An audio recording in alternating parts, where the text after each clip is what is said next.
अनोखी सुहागरात। उषा और निशा अल दिल्ली के विकासपुरी के मशहूर कारोबारी सुभाष तायल की लाडली बेटियां अल उषा निशा से 2 वर्ष बड़ी थी। उषा का रंग रूप जहाँ ठीक ठाक था, वहीं निशा बेहद खूबसूरत थी। जहाँ भी जाती उसकी सुंदरता का सिक्का जम जाता। सभी उसे दुलारते पुचकारते। अल दोनों का बचपन संपन्न परिवार की छत्र छाया में सुखपूर्वक बीत रहा था।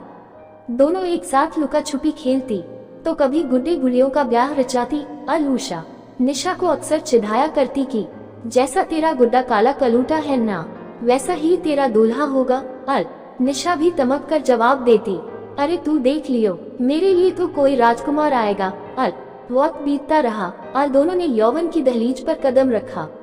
निशा हर मामले में उषा से बढ़कर थी।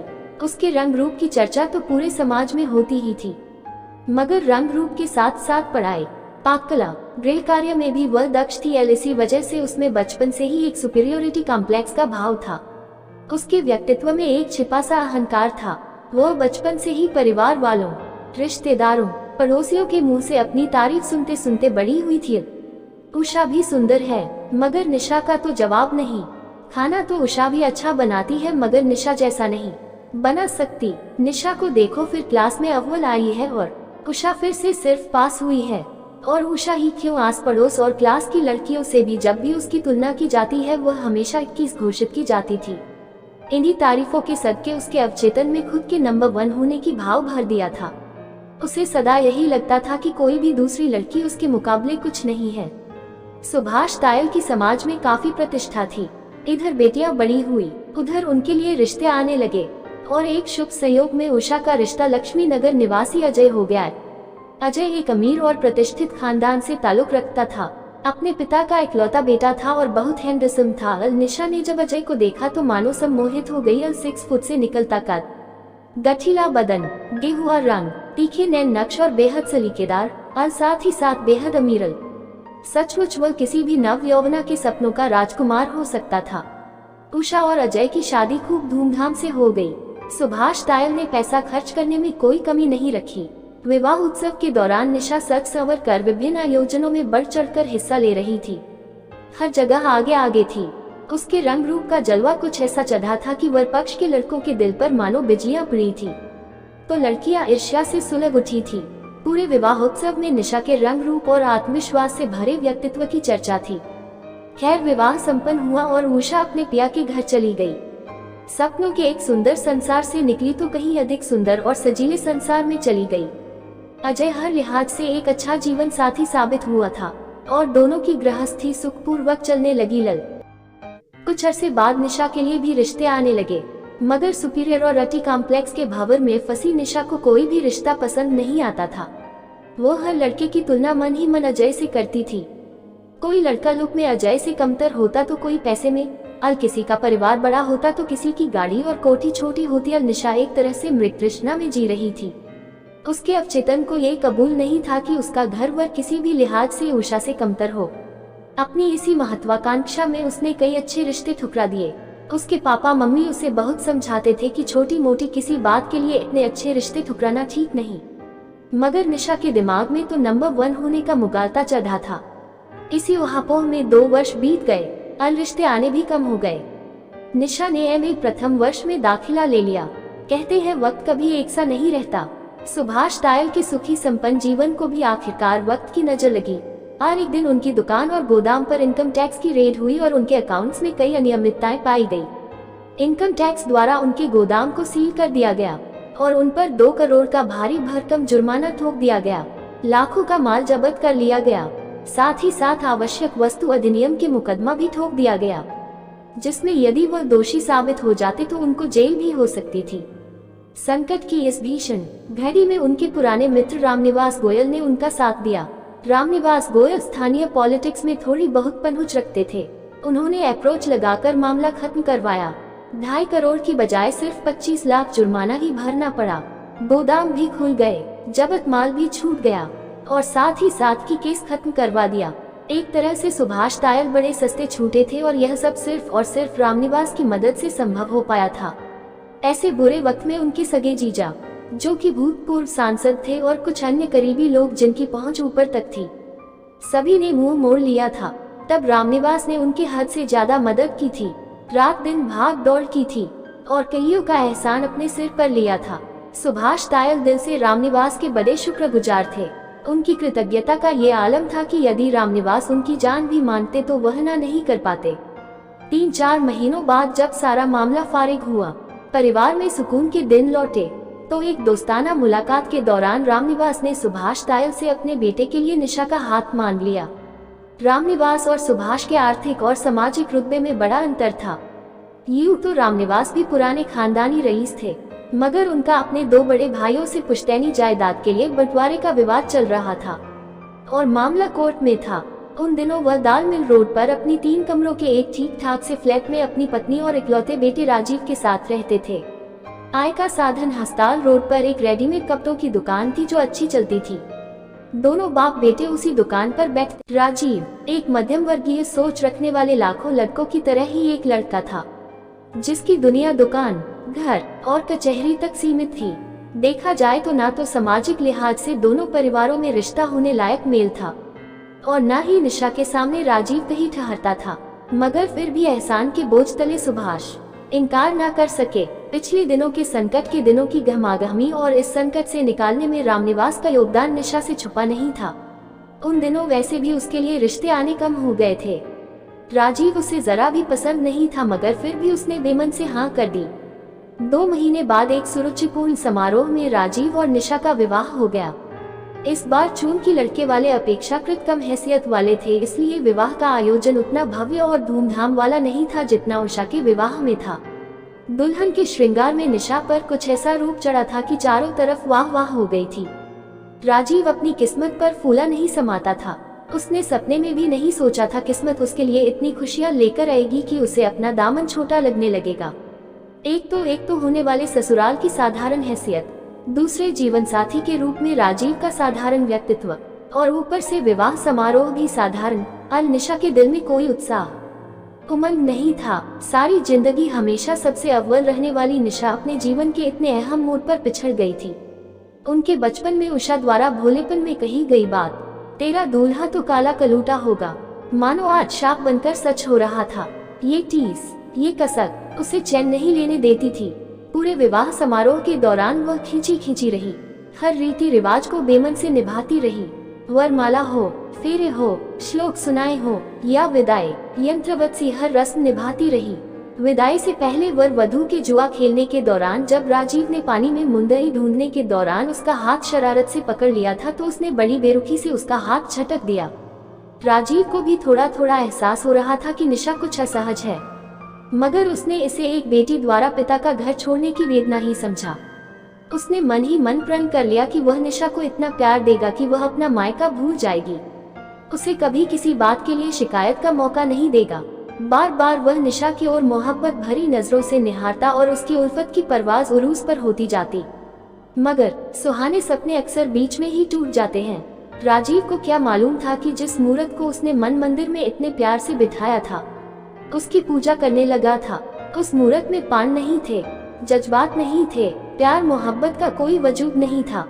वह मूर्त उसके लिए सिर्फ एक पत्थर का तराशा हुआ हसीन मुजस्समा था, जिसके कदमों में अपनी उल्फत के फूल चढ़ाने के बदले उसे मिलनी थी बेरुखी, बेदिली और नफरत। निशा विदा होकर ससुराल आ गई। आज उसकी सुहागरात थी। राजीव के लिए एक एक पल सदियों के समान बीत रहा था। सारे दिन पड़ोस और रिश्तेदारी की औरतें आती रही, राजीव के यार दोस्त आते रहे, सबने चांद जैसी बहू के आने के बधाइयां दी। राजीव को मन ही मन उन सभी पर गुस्सा आ रहा था।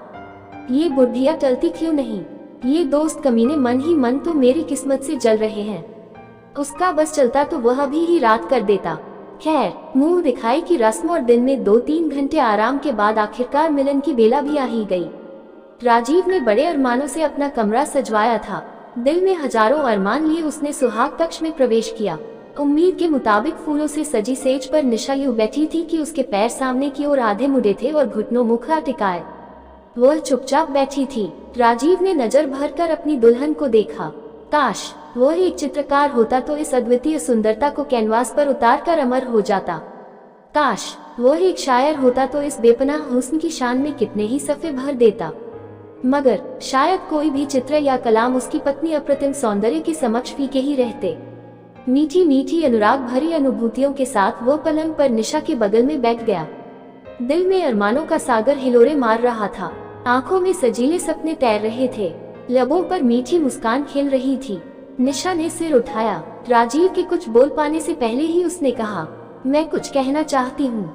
हाँ हाँ बोलो, राजीव मीठे स्वर में बोला।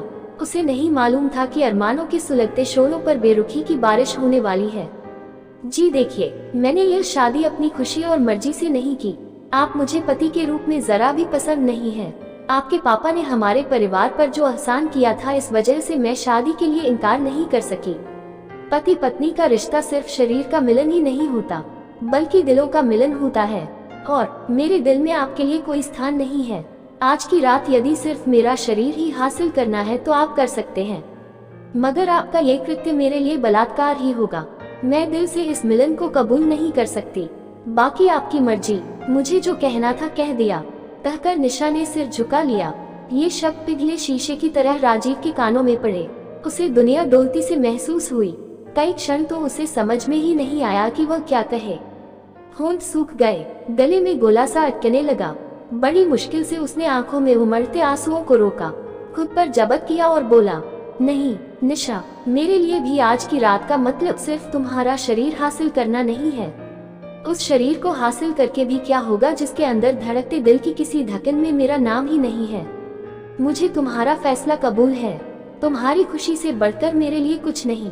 विश्वास रखना, जो तुम चाहती हो वही होगा। मैं कभी तुम्हारे करीब आने की कोशिश नहीं करूँगा। एक क्षण को चुप्पी छाई रही।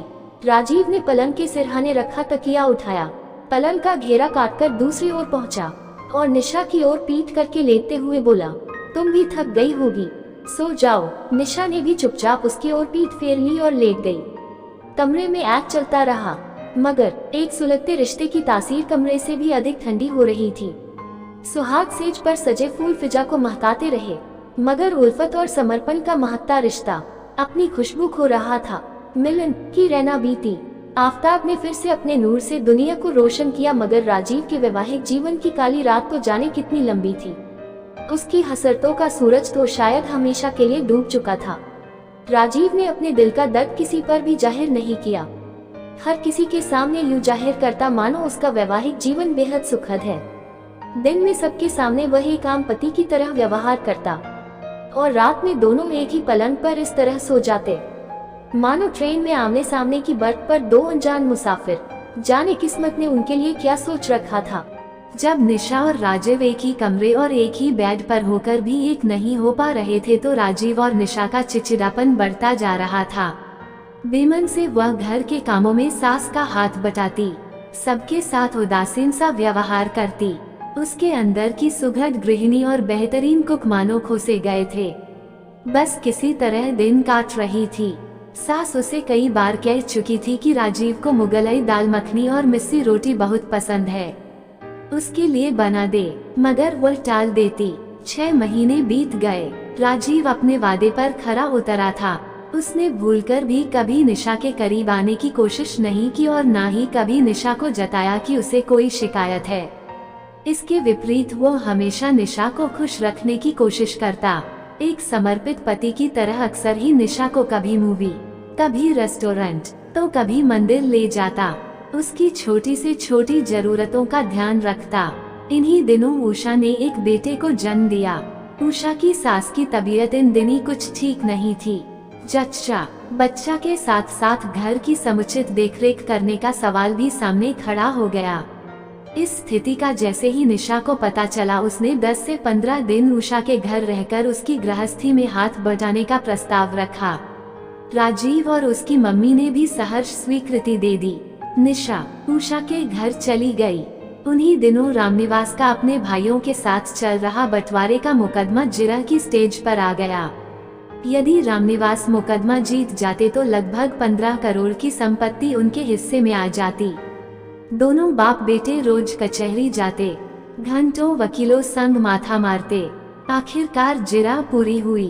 3 दिन बाद फैसला सुनाने की तिथि निश्चित की गई। जिस दिन जिरह पूरी हुई उसी रात राजीव के मामा को, जो मेरठ में रहते थे, अचानक दिल का दौरा पड़ा और वो चल बसे। रामनिवास और उनकी पत्नी को मेरठ जाना पड़ गया, जहां 1 हफ्ता लग जाना मामूली बात थी। निशा अपनी बहन के घर और माता पिता मेरठ, राजीव घर में अकेला रह गया। उधर निशा ने उषा की गृहस्थी बखूबी संभाल ली। उसने बड़ी लगन से उषा और उसकी सास की समुचित देखभाल की, घर का ध्यान रखा। यहाँ रहने के दौरान अजय के शानदार व्यक्तित्व का जादू और इनकी शानो शौकत उषा के सर चढ़कर बोलने लगी थी। वो अक्सर अपनी ससुराल और उषा के ससुराल की तुलना किया करती, राजीव और अजय की तुलना किया करती और मन ही मन अपनी किस्मत पर कुढ़ती रहती। घर के कामों के अलावा जब भी समय मिलता वह और अजय खूब हंसी मजाक किया करते, ताश खेला करते, टीवी देखते। उसे यहाँ आए 5वां दिन था। निशा ने सबको खाना खिलाया, उषा और उसकी सास को अलग अलग आहार बना कर दिया, दवाइयाँ दी। सारा काम निपटाकर अपने कमरे में, जो कि उषा के बेडरूम के बगल में था, सोने चली गई। पलंग पर लेटते ही उसे नींद आ गई। थोड़ी देर बाद अचानक उसे अपने बदन पर किसी के स्पर्श का एहसास हुआ तो उसकी नींद खुल गई। कमरे में जलते हुए नाइट बल्ब मध्यम रोशनी में उसने देखा कि अजय उसके बगल में बैठा है और उसके हाथ में उसके जिस्म पर नैतिकता की सीमा लांघकर फिर रहे है। वो बुरी तरह चौंककर उठ बैठी। उसकी जुबान को ताला सा लग गया। कुछ समझ नहीं पा रही थी कि क्या बोले। उसकी चुप्पी का अजय ने कुछ और ही मतलब समझा। उसका हौसला और बढ़ गया। उसने निशा के चेहरे को बाहों के घेरे में लेकर उसके होठों को चूमने की कोशिश की और कान में फुसफुसाया, आई लव यू निशा, आओ इस रात को हसीन बना दें। अजय के कुत्सित इरादों को भांपते ही निशा जैसे सकते की हालत से बाहर निकली। वो तड़पकर उससे परे होती हुई अजय चेहरे पर एक जोर का तमाचा लगाया और नफरत भरे स्वर में बोली, चुपचाप निकल जाओ यहाँ से। अगर मुझे उषा का ख्याल ना होता तो सारे घर के सामने आपको नंगा कर देती। Get out. जिल्लत और शर्म से भरकर अजय चुपचाप कमरे से बाहर निकल गया। उसके बाहर जाते ही निशा बिलख पड़ी। आज मानो वह एक क्षण दुनिया से बाहर निकली थी। अजय की जिस छवि के सम्मोहन ने उसकी सोच को जकड़ रखा था वह आज तार तार हो गई। रोते रोते उसके जेहन पर राजीव का निष्पाप चेहरा उभरा, जो अजय जितना सुंदर भले ही ना हो, मगर जिससे सच्चाई का नूर टपकता था। उसके जेहन पर राजीव से जुड़ी यादें उभरने लगी। कैसे उसने बेकसूर होते हुए भी बिना शिकायत निशा की जाती सही थी। कैसे वह हर वक्त उसकी खुशियों की परवाह किया करता था। उसे याद आया कि पिछले दिनों एक शादी समारोह में अजय जहां गर्भवती उषा को अकेला छोड़कर लड़कियों के साथ चुहलबाजी, फ्लर्ट और मस्ती में डूबा था, वही राजीव सारे समारोह में उसके साथ साथ रहा था। राजीव के लिए तो मानो निशा के आगे दुनिया खत्म थी। बड़ी मुश्किल से सदियों की तरह लंबी वो रात गुजरी। सुबह होते ही निशा ने अपना सामान पैक किया और उषा की सास के कमरे में जाकर कहा, आंटी जी मेरा मन जरा ठीक नहीं है, मैं घर जा रही हूँ, आप उषा को बता देना। और उनका जवाब सुनने से पहले ही वो बैग उठाकर घर के बाहर निकल गई और टैक्सी पकड़कर सीधी अपने घर पहुँची। सुबह के 8 बजे थे।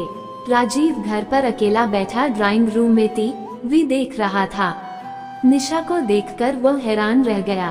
अरे तुम तो 8 से 10 दिन बाद आने वाली थी, मेरा मन नहीं लगा वहाँ, इसलिए लौट आई। आपने नाश्ता कर लिया? वो अपनेपन भरे स्वर में बोली, नहीं अभी तो बस उठा हूँ।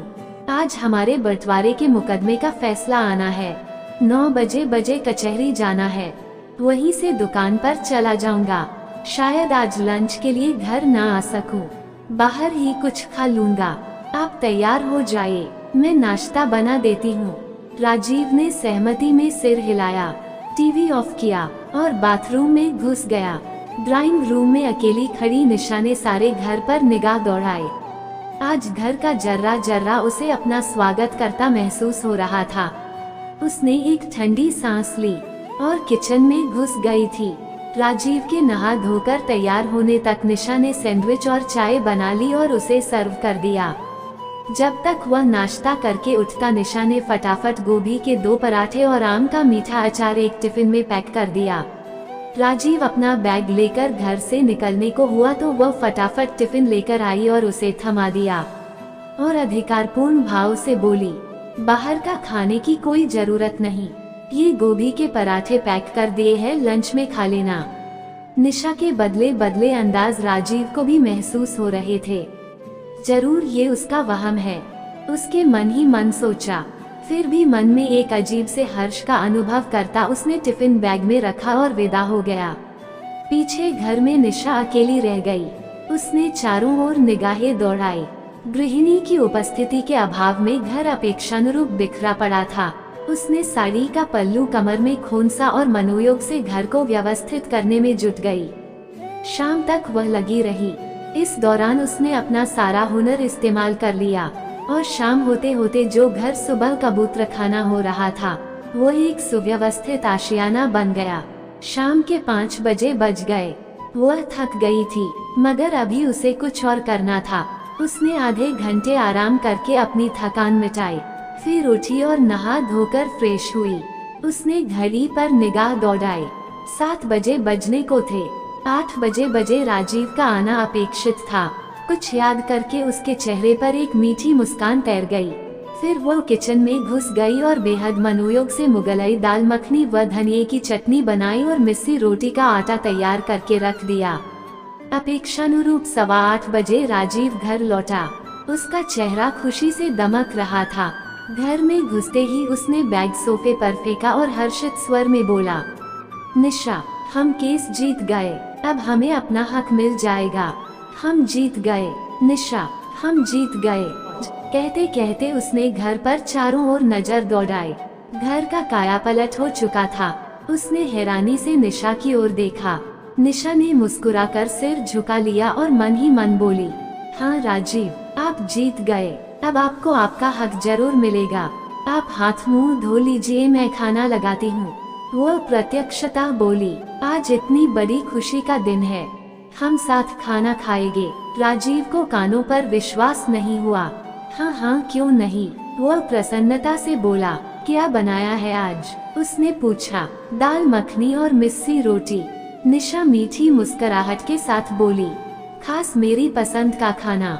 राजीव हैरान होता हुआ मंत्रमुग्ध सा वाश बेसिन की ओर मुड़ गया। वो समझ नहीं पा रहा था कि इतने बजे केस में मिली जीत की खुशी मनाए या निशा के बदले व्यवहार की। थोड़ी देर बाद दोनों ड्राइंग रूम के फर्श पर ही बैठकर एक ही थाली में डिनर कर रहे थे। खाना इतना जायकेदार बना था कि राजीव उंगलियां चाटता रह गया था। आज खाने के जायके में एक मंजे हुए कुक के हुनर के साथ साथ अपनी प्रियतमा के मनोहार का तड़का भी साथ था। अजय की आत्मा तक तृप्त हो गई।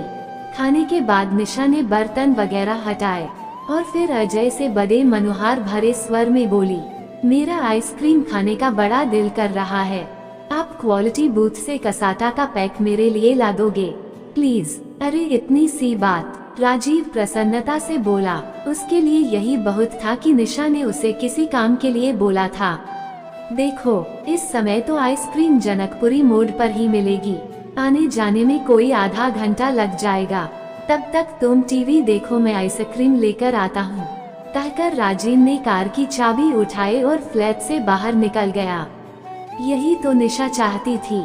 उसके जाते ही निशा अपने कमरे में गई, अलमारी खोली और अपनी शादी का जोड़ा निकाल लिया। आज उसे फिर से दुल्हन बनना था। वह खुद का श्रृंगार करने में लग गई।